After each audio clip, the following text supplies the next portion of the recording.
want to just give it 5 minutes or so? What we were gonna do like at 4:02, right? Yep. Well, right now we have 0 viewers. We have 22 right now. Really? Yep. 23. Mine's not loading.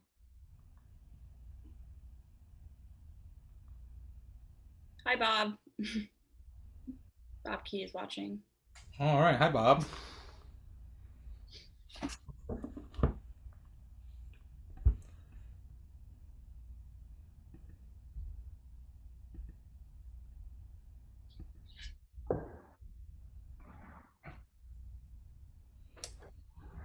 Hi, everyone. We're going to get started in a few minutes here. We're just giving people a chance to log on.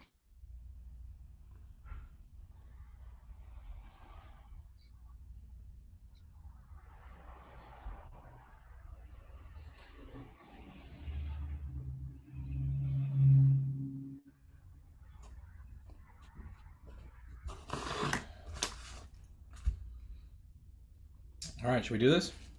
Yeah.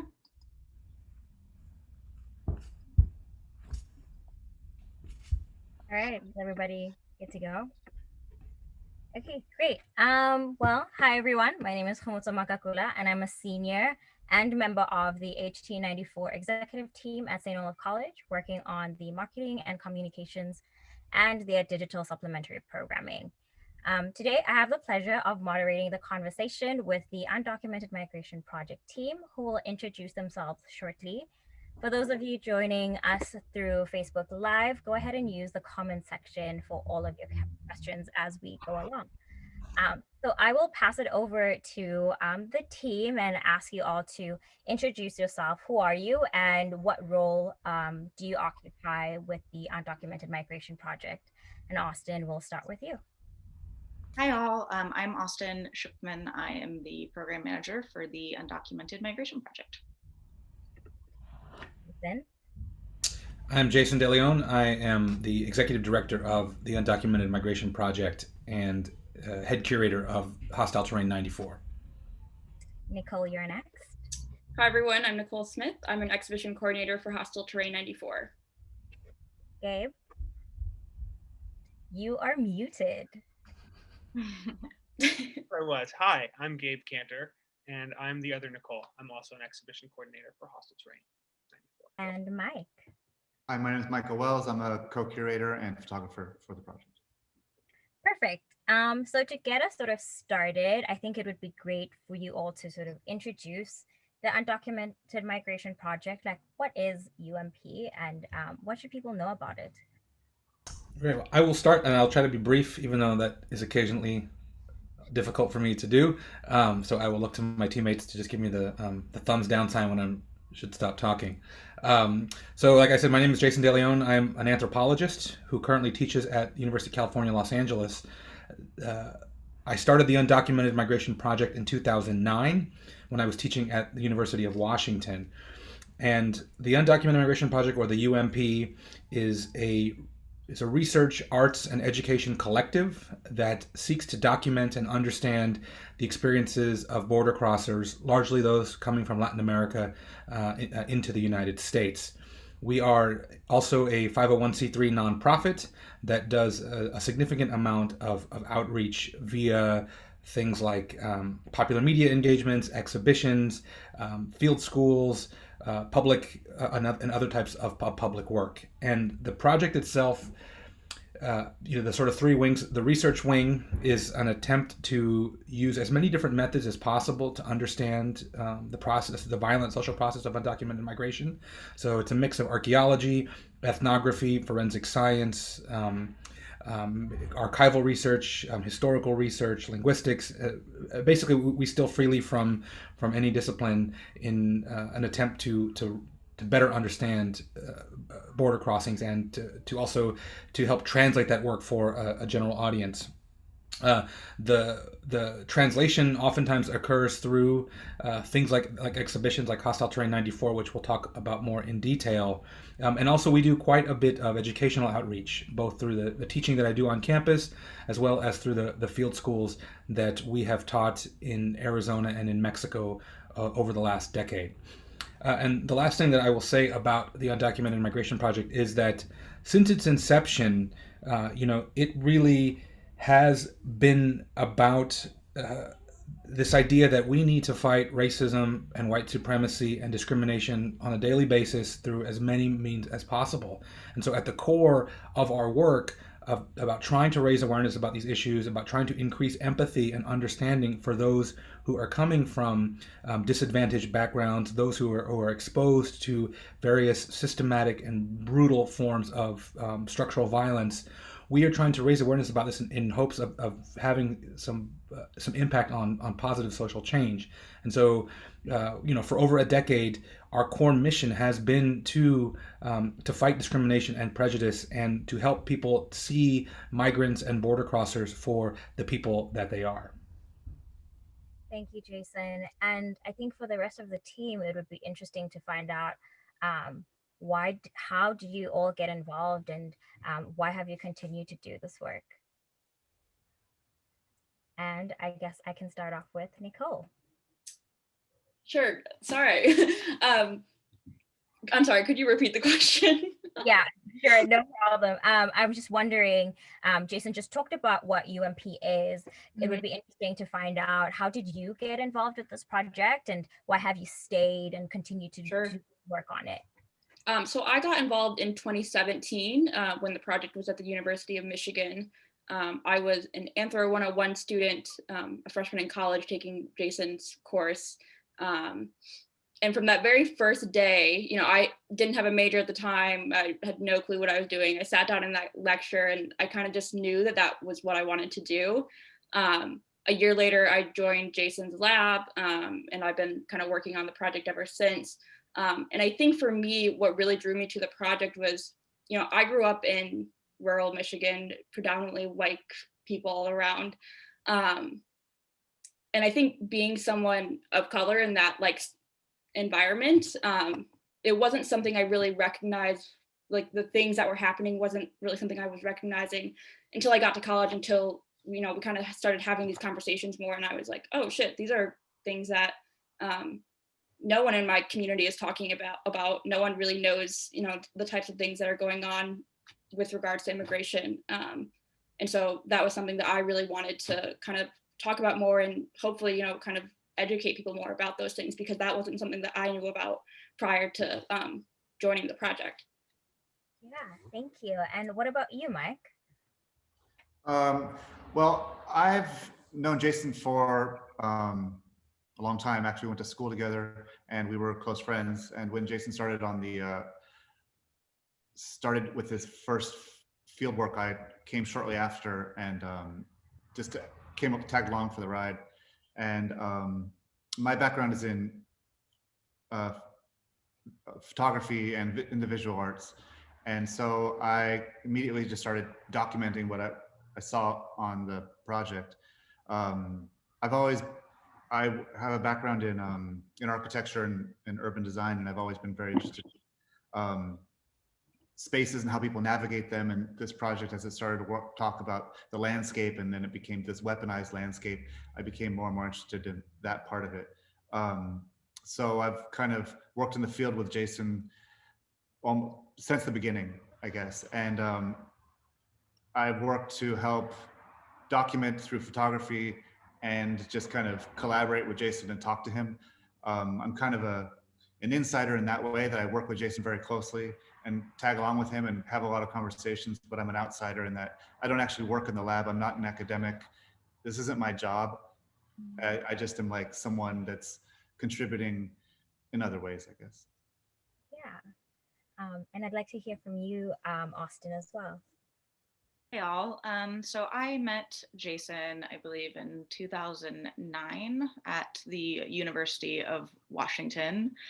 I took his course, the anthropology of rock and roll. And before then, I had always had a vested interest in human rights, and especially human rights as migrant rights. They are the same thing. And I went to high school partially and South America, and I grew up in a really small town, and then I went to high school partially in Buenos Aires, which was like this crazy experience, and I think really shaped me from a young age in terms of kind of being very focused on breaking down the concept of the other.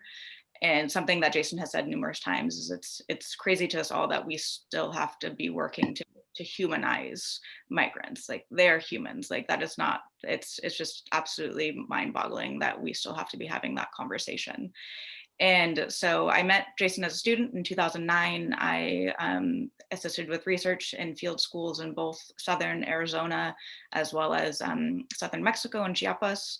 And I have been involved in whatever capacity I've had to give to the project for the last decade. And I'm beyond enthusiastic to be a part of this team now, working on Hostel Terrain 94 and really trying to develop and take our nonprofit and the work to as far as we can.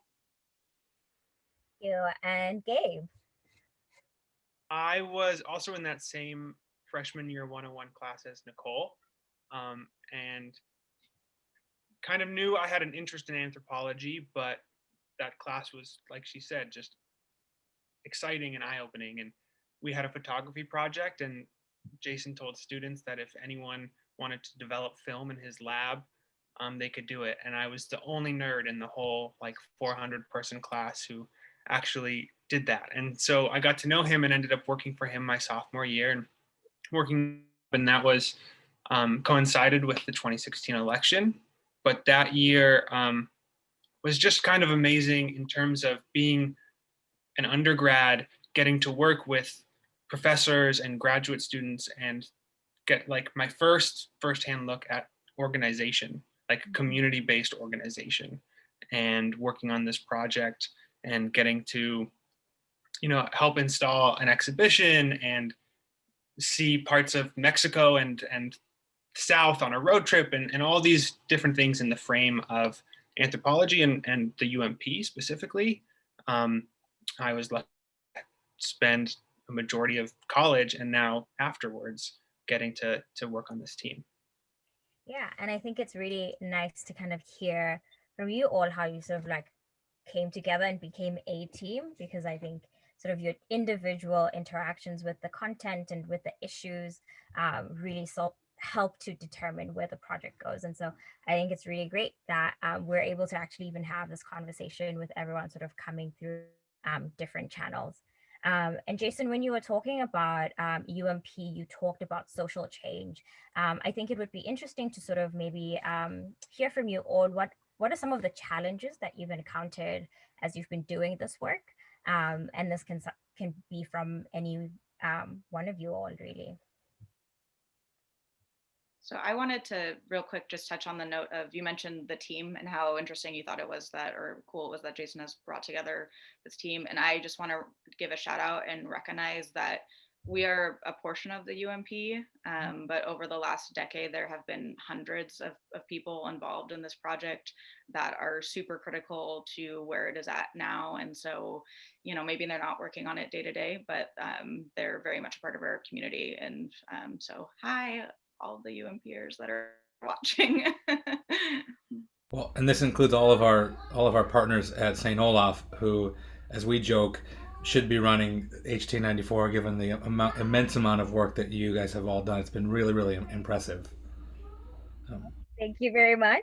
Yeah, and I think for me, sort of like encountering the project, I encountered Jason's work in a class called Global Interdependence, and I was like, oh, this is really interesting. And I was like, who is this person? And then I ended up, being sort of with this opportunity to get involved in some capacity, and it's been almost a year. So I've clearly stuck with it, and it's not necessarily something that I'm going to be putting down anytime soon. So it's really great to be able to have a conversation with people that have been doing it for a while and kind of seeing where that goes. I'm going to circle back to my question. Sorry to derail. I just wanted to call that out before I forget. Of course, no problem. I'll just circle back to my question about maybe some of the challenges that you've encountered as you've been doing this work. because it is difficult work, and depending on sort of which perspective you're coming from. And Mike, you spoke about sort of your background in photography, and that's sort of from your perspective. What are some of the challenges that you think you've encountered in trying to continue to do this work, and in your perspective of the documentation process? Well, when we first started the project, it was working just in the field in Arizona, and we were documenting, just taking pictures of the landscape and artifacts we were finding, which were personal belongings, and we took pictures of them where we found them, and that was it was difficult in its own way because you're coming across this, but it's kind of removed from the people that they once belonged to. You know, you look at it, it was something that had been in the desert, and sometimes it had been used recently, or sometimes it had been out there for, you know, it's hard to tell how long. As the project's progressed, there's been a lot more contact with migrants themselves and working with them.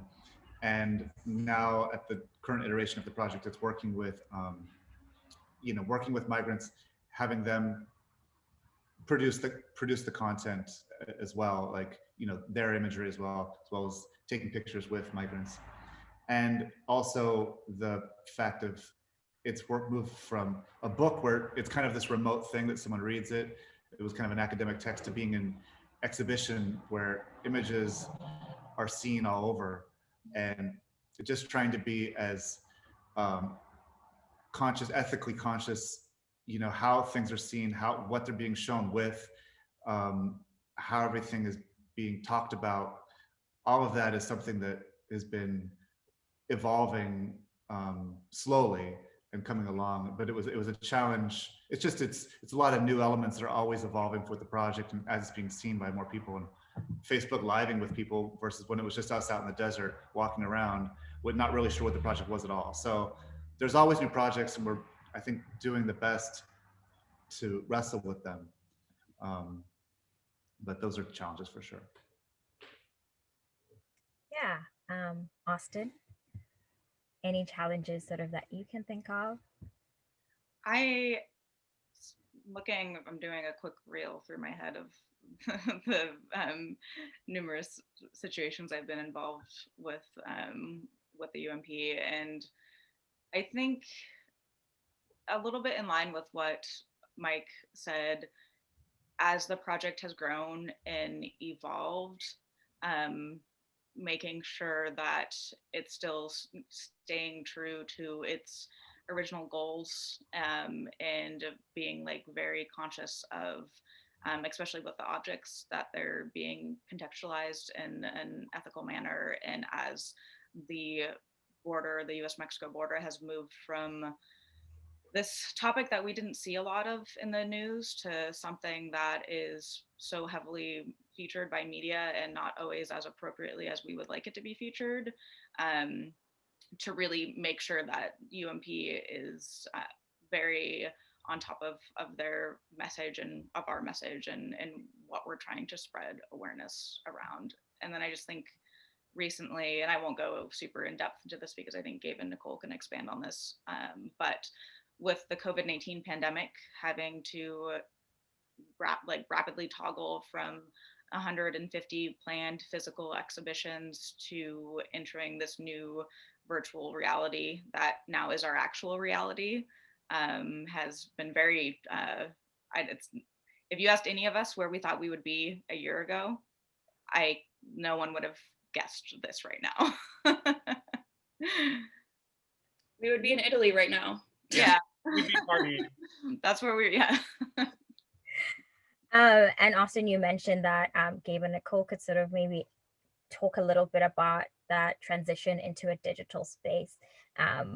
Any one of you can sort of take that and talk about how that's been a bit of a challenge, and maybe some of the wins that come with moving from sort of the physical installations themselves into, we'll get into Hostel 394 in a bit, but sort of navigating that digital landscape.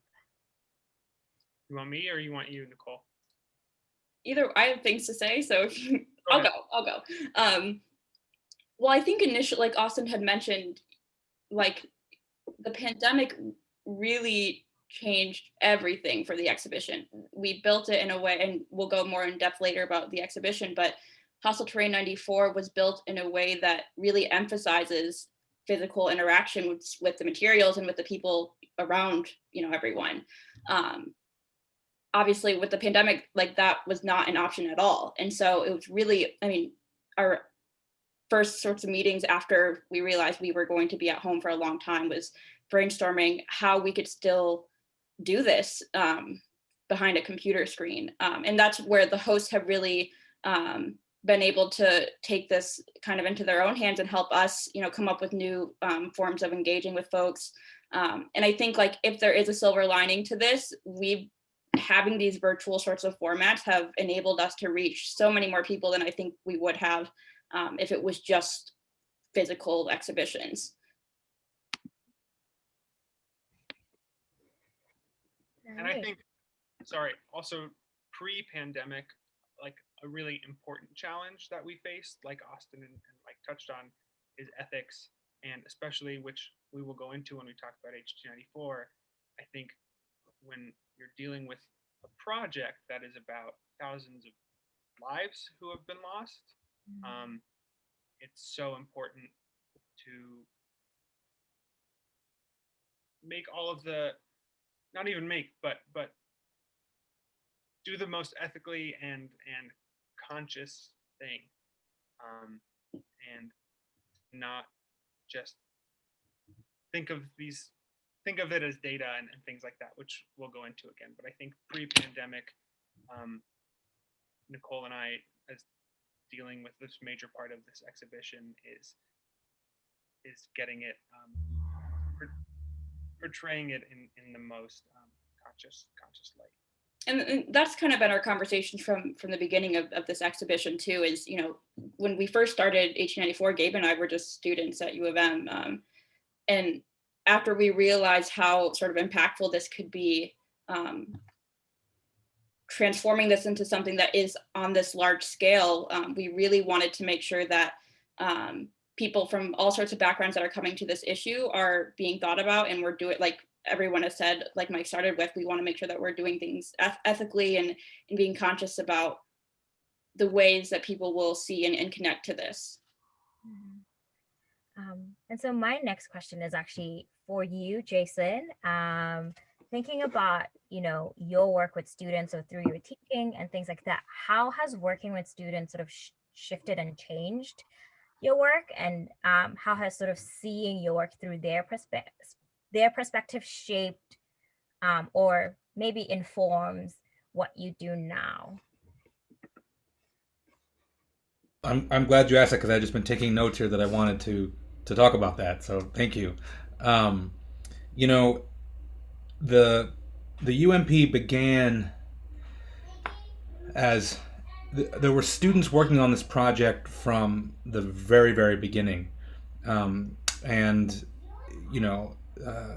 like in the beginning, it was basically 2 or 3 students, including Jackson Haythorne, who I consider to be like patient zero, or maybe that's a bad joke during a pandemic, but he was my the first person to kind of sign on and say, sure, I'll go to Arizona. I have no idea what we're going to do.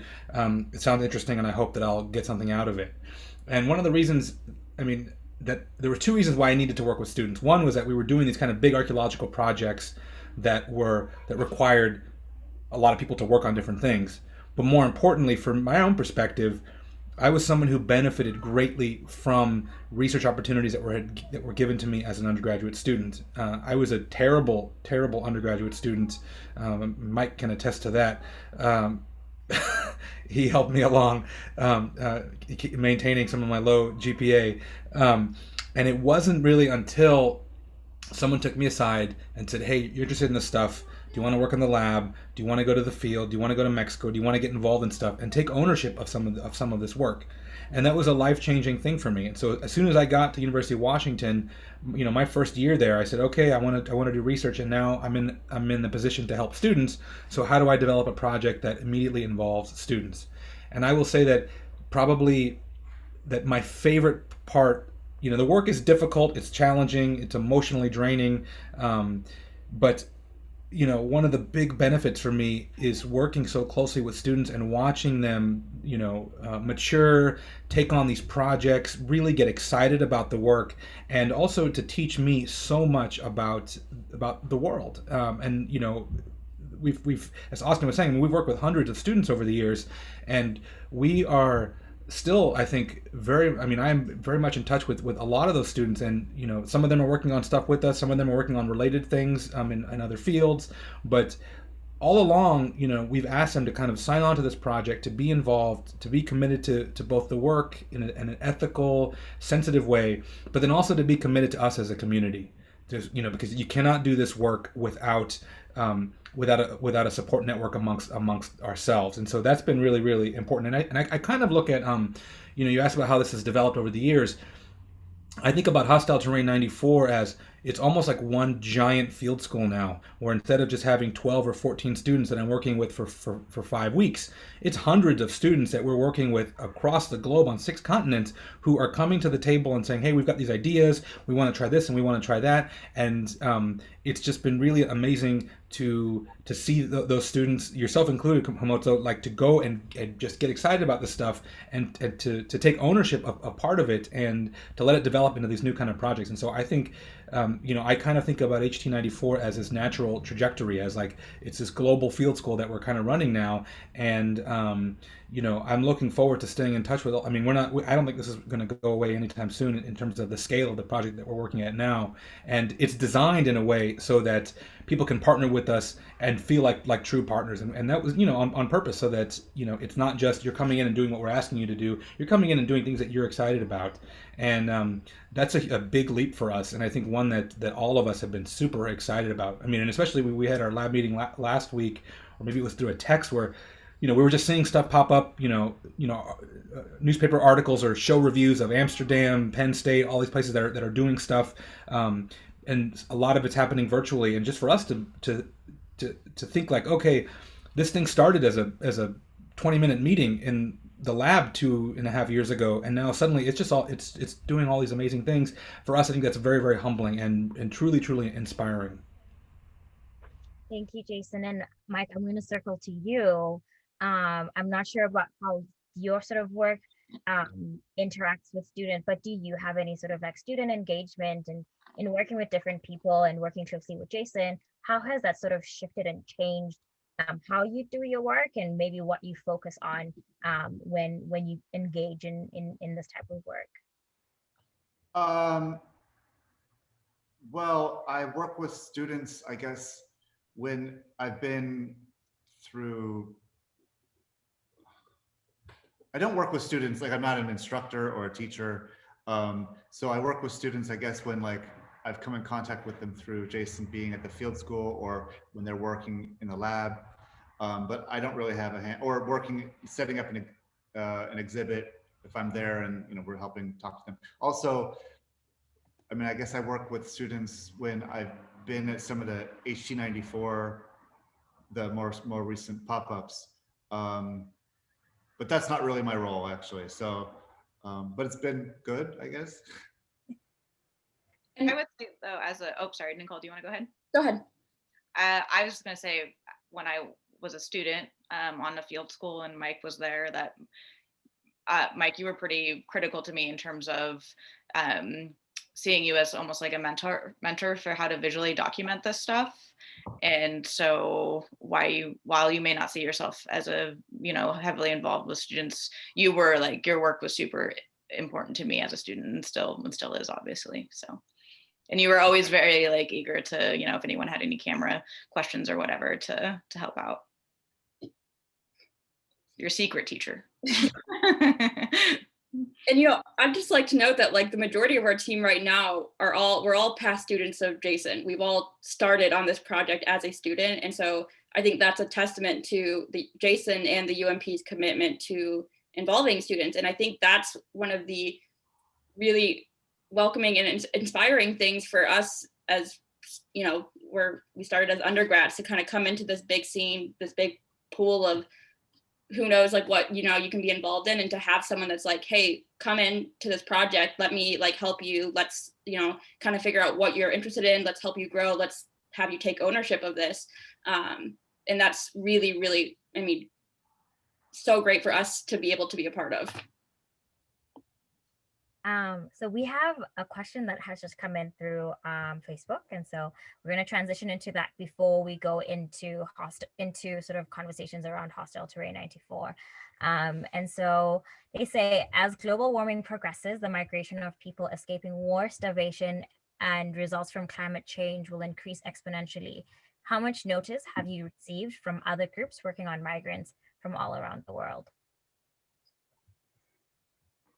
Well, I will say two things. And thank you, Helly, for that question. Helly is one of our coats and friends from UCLA, who we're unfortunately not able to see in person these days, but we're glad to have you interacting with us virtually. We are very much concerned about climate change and migration, and so we are shifting over now towards a large-scale project on those issues, looking at it as a global phenomenon, and the impacts that this kind of linkage between climate change, migration, detention, border security. We're sort of expanding out now and trying to take both a deeper historical perspective on what's led up to right now, but also then looking into the future as how we're imagining global climate change impacting this whole process. So we are very much that's on our radar right now, and we anticipate that the next kind of very large scale project will focus on those issues. But in terms of like on a global scale, that's kind of what Hostile Terrain 94 was designed to do. I mean, it seems like, well, we're taking this exhibition and we're putting it's about Arizona, it's about migrant death, and we're putting it in a bunch of random places. We're actually not putting them in totally random places. We're putting them in places where people are interested in the issue, but we're also actively seeking out places where we know they're either dealing directly with this migration that we're talking about from Latin America, or they're dealing with similar issues in places like Europe. And so many of our European shows, and as Nicole was saying, we're supposed to be in Italy and in Europe right now installing shows, are in which those shows we anticipate will happen next year. Our first European show was symbolically placed in Lampedusa, Italy. So the southernmost part of the EU in the Mediterranean, this landing point for people fleeing Africa, fleeing Libya by boat and seeking asylum. We wanted to install the show there, working with refugees who are currently being detained on the island to raise awareness about the connections between this phenomenon in these different places, but then also to show solidarity with those who are migrating, into the U.S. as well as those who are migrating to places like the EU. So we're definitely now taking a much more global kind of perspective on this. Even though we're not necessarily doing field work in those places, we definitely are partnering up with a lot of people who are and who are interested in drawing those connections. I think we've mentioned Hostile Terrain 94 a couple of times since we started.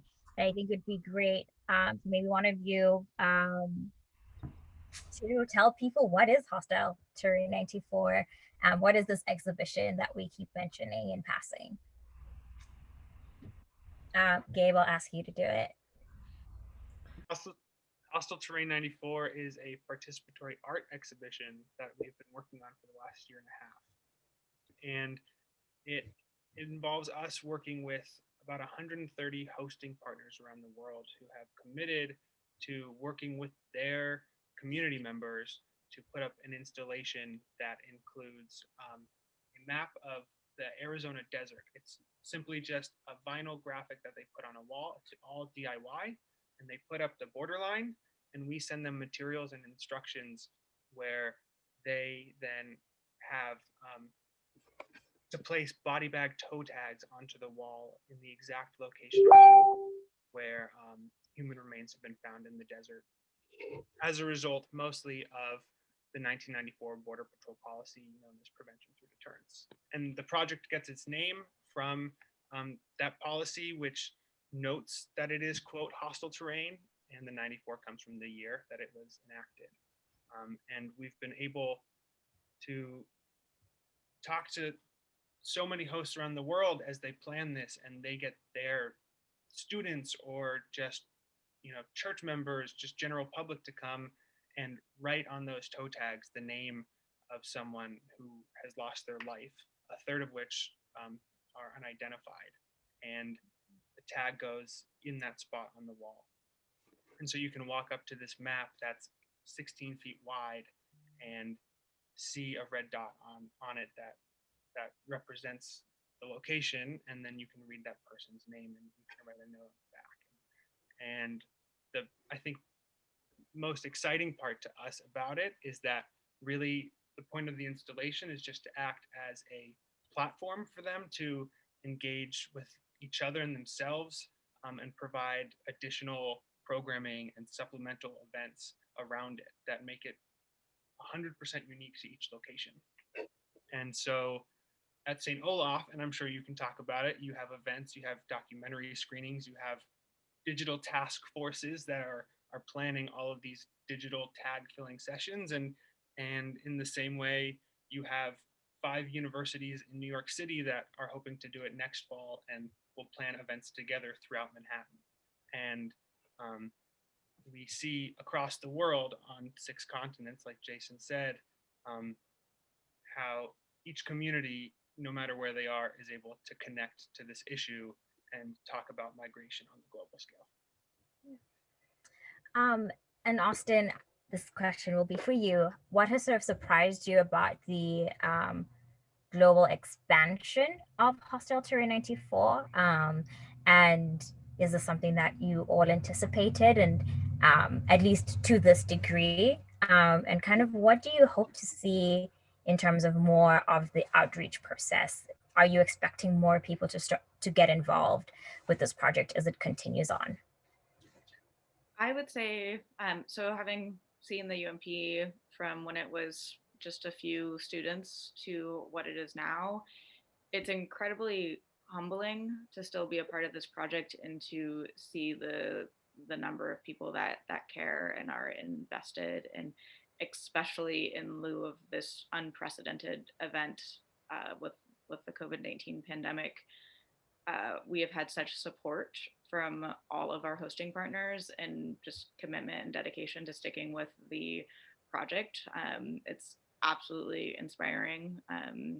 And I am so grateful to get to be a part of this and work on it every day.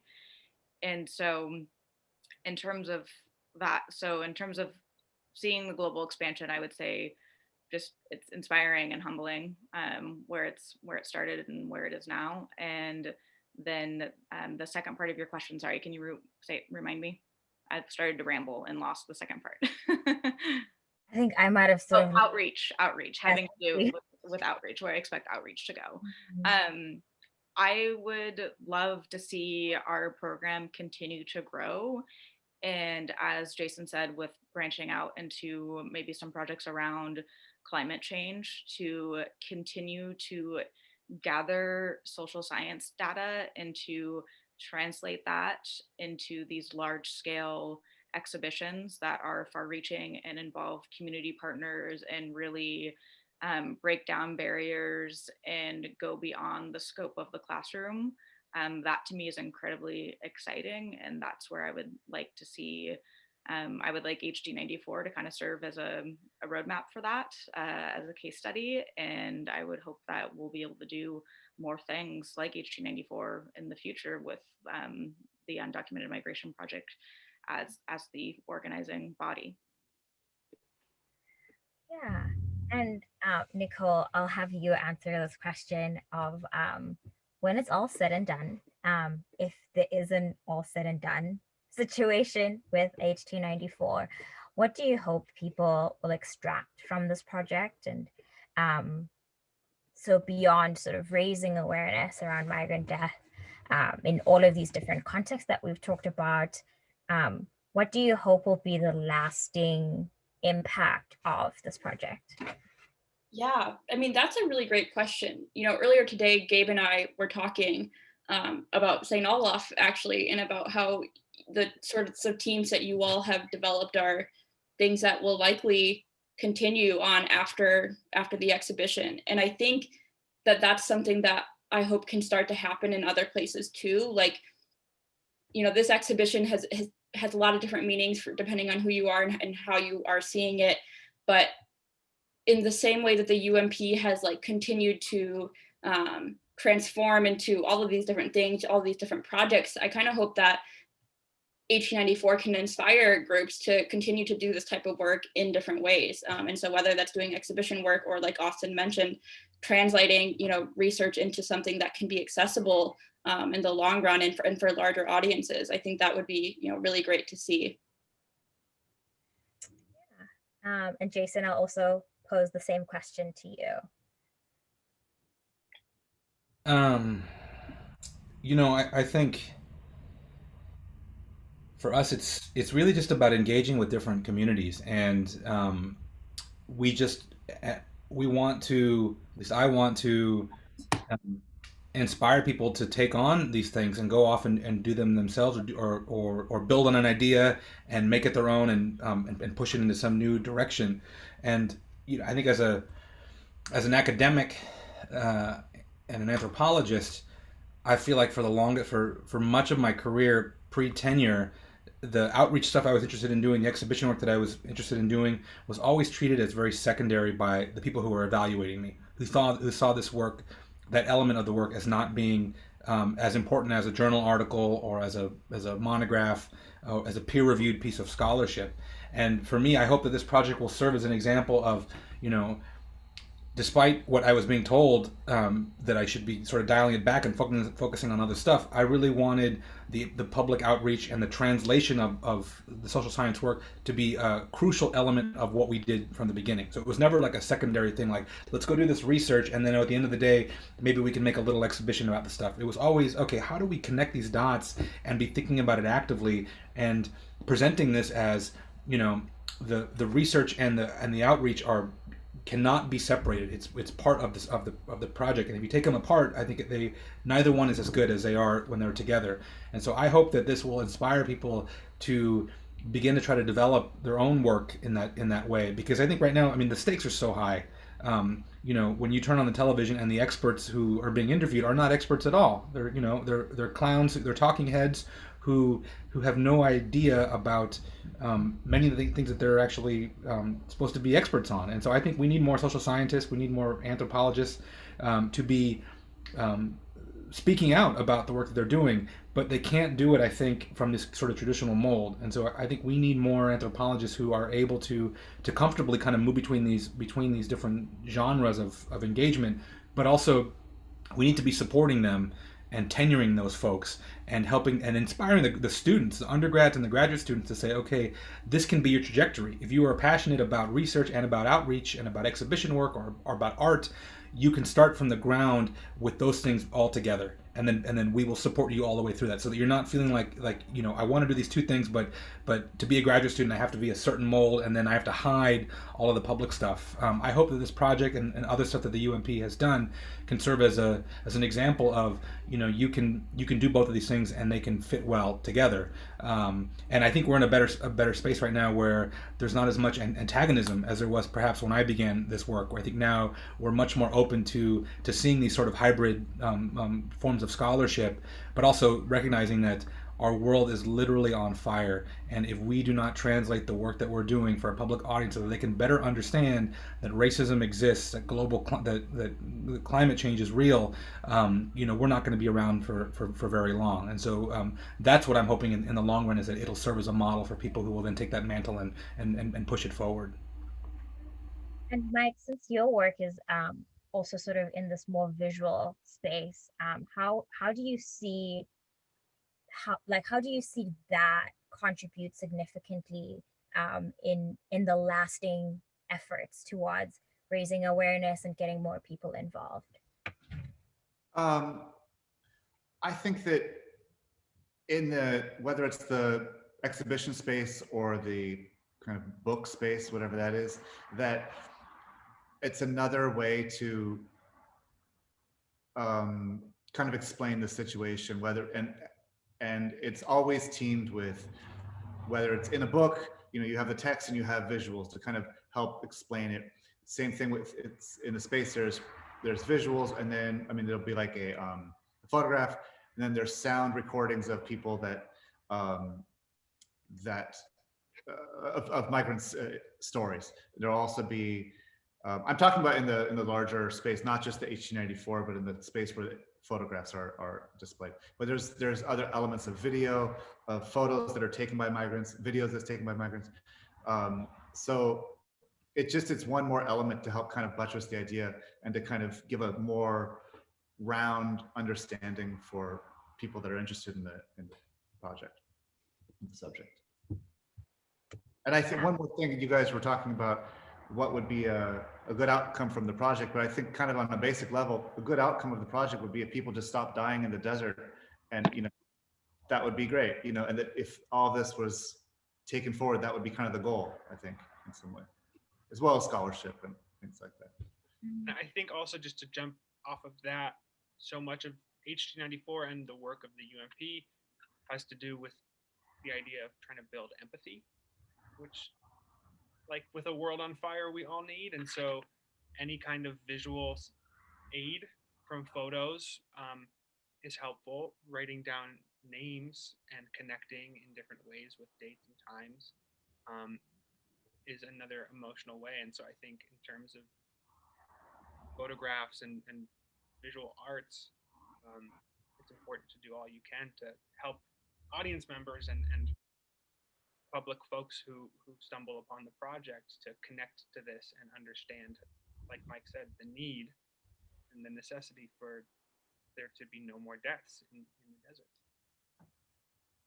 And on that note too, we want to empower people with knowledge, and we want them to get involved, whether that's specifically with our project or with immigration reform, other policy reform, other ways of being socially engaged and active in this world and in the fight for improving issues around social injustice. Like we want people to be active. And so before I forget, please vote, register to vote. If you're already registered to vote, grab a friend who isn't and make sure they get registered to vote. Like it is, I think, the first step that anyone can take in having a voice and getting involved. So please vote. I think what you've all sort of said is particularly important, and it's represented in the work that we do with Hostile Terrain 94.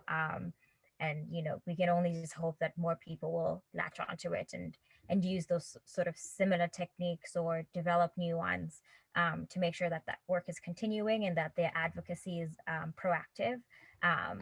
So that's something that we can all hope for as we continue to engage in the work. I'm going to take a couple of questions from the chat before I ask my last question. And the first one that I'll lean into is one directed to you, Jason.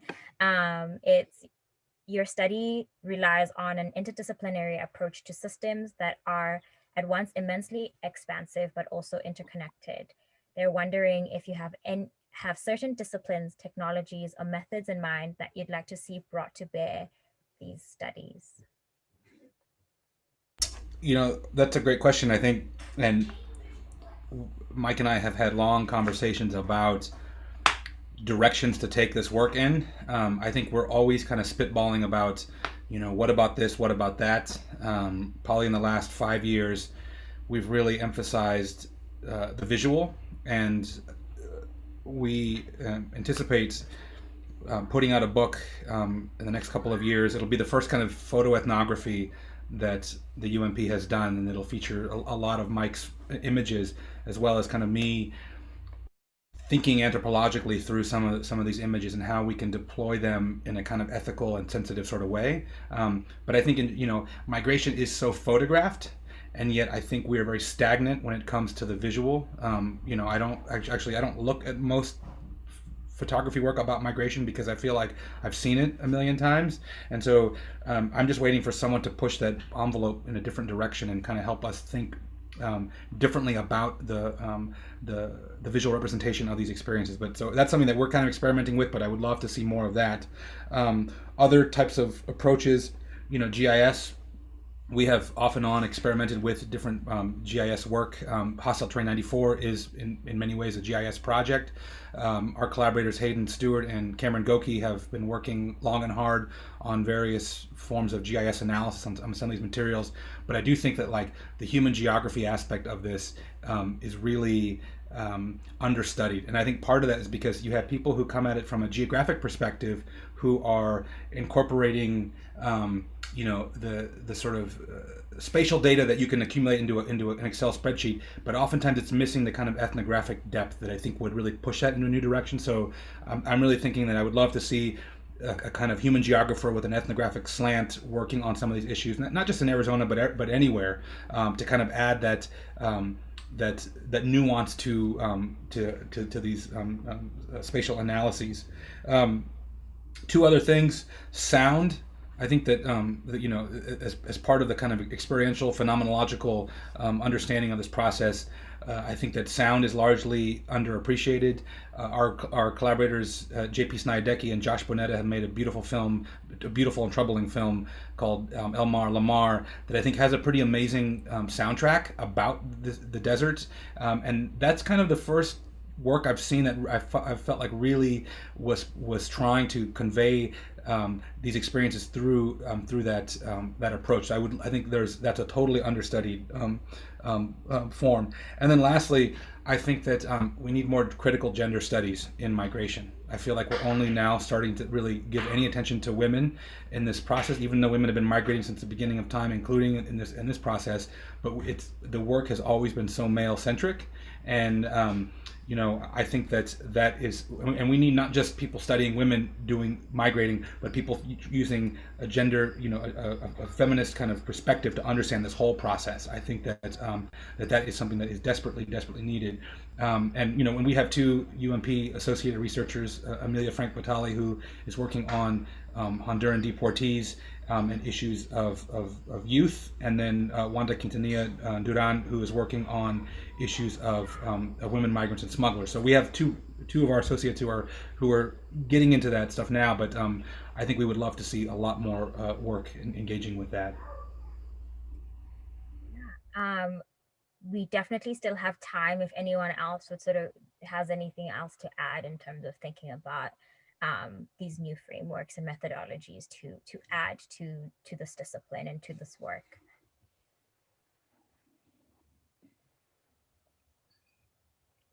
Mike? Me? Mm-hmm. No, I don't. Do I have any more questions? Is that what you were asking? No, I was just wondering if you had anything to add to that same question about different methodologies in doing sort of this type of work. No, I mean, I think what Jason said, yeah, we're always talking about new ways to not only collect data, I guess, or content in some way, but also ways to disseminate it, whether it's through an exhibition space, or like the pop-up is kind of a great example, or if it's a book and what's the forms of those books. Is it a big coffee table book? Is it a dense academic book, or a zine, like a flip book?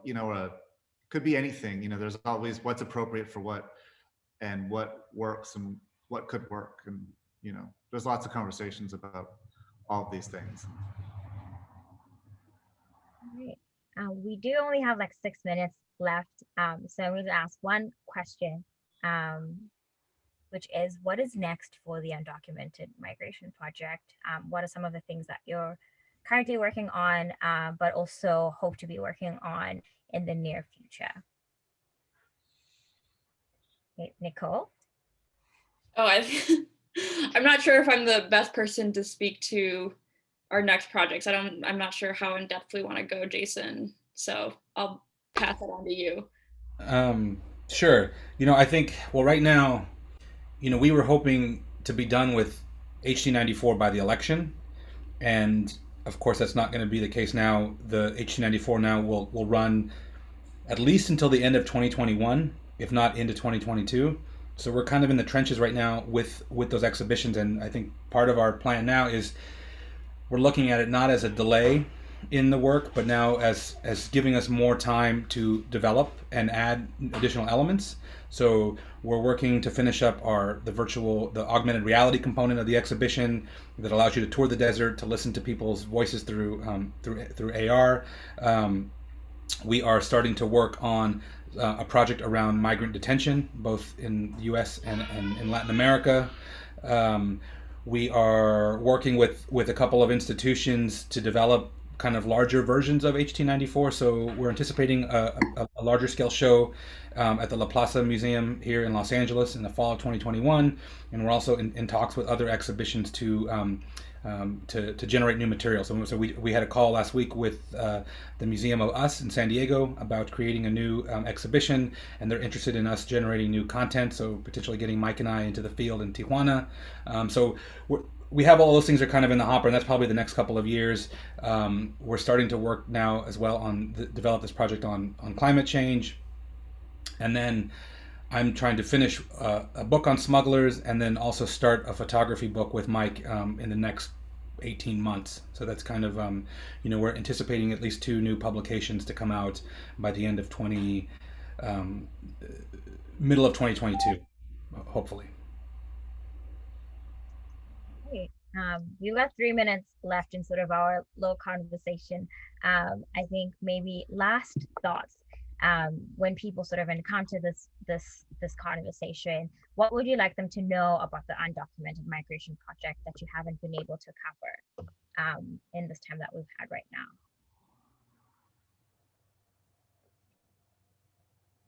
And I'll start with you, Austin. Oh, putting me on the spot. I would just say that we are super committed to being adaptable, flexible, working with all sorts of different disciplines and community partners. And so to keep a close eye on what we're doing, and don't ever be afraid to reach out and if you want to get involved.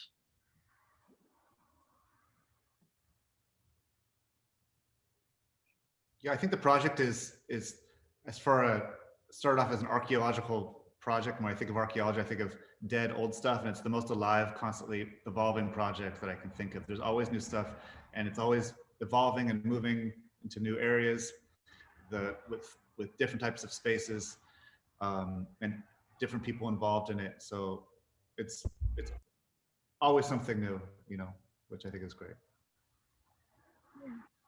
And if people want, more information, they can go to our website, undocumentedmigrationproject.org. They can learn about all the things that we're doing and the virtual events that we have coming up.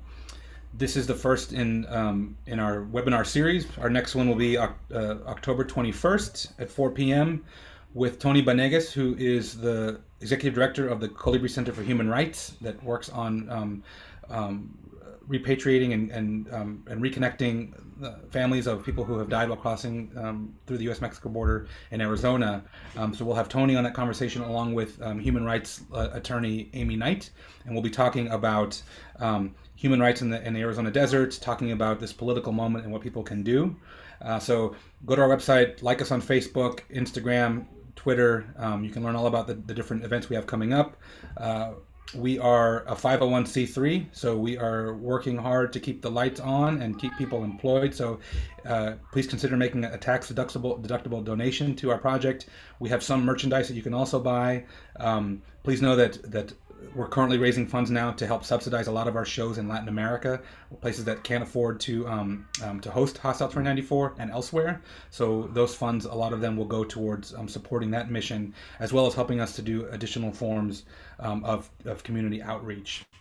And I think the last thing we want to close on is, as we're in this moment of social isolation, we have been trying to find ways to stay connected, and things like this on Zoom and other things have been really wonderful to be able to connect with folks. But we're also doing this moment of global remembrance, which we are seeking 3,200 volunteers to submit 30-second videos of themselves, either video or audio, reading off the name of someone who has died while crossing through Arizona, along with a little bit of information about those individuals. And so people are interested in that. You can go to our website to learn how to get involved. And I believe that Nicole is going to play a quick little video to end this. But I just want to say thank you so much, Kgomotso, for moderating this. Also, we want to thank our hosts and friends at St. Olaf for just an amazing job, and we want to thank all of our hosts who, at our 130 locations, who have been really, really working to keep this project alive and to just push it in so many creative directions. It's been really, really inspiring for us. And it's been a pleasure doing the work, and I think we're stuck in it for quite the long haul. So it's a pleasure to be able to join you all in this conversation, because I get to learn a little bit more about sort of the background of the Undocumented Migration Project, but also help give other people an insight into some of the thought process behind the creation of these projects and why they're still going. So I'll hand it over to you, Nicole, to play the video. And if you have submitted questions on the comment section on Facebook, no worries. We will go through them and try to respond to you accordingly where necessary.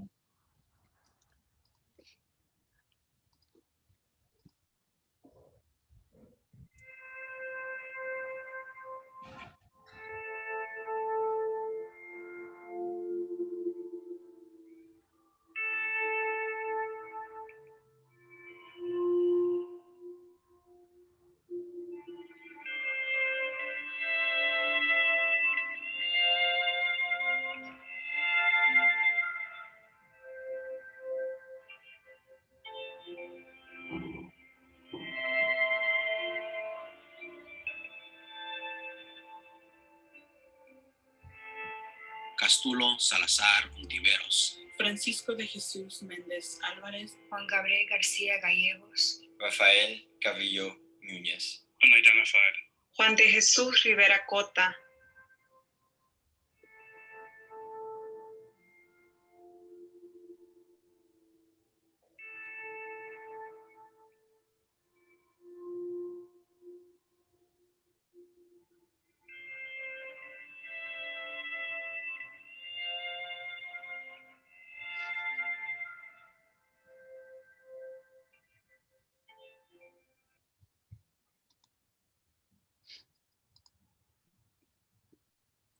All right. Thank you everyone for watching, and thank you so much, Kgomotso, for moderating this. Of course. Thanks, everyone. We'll see you soon. Thank you.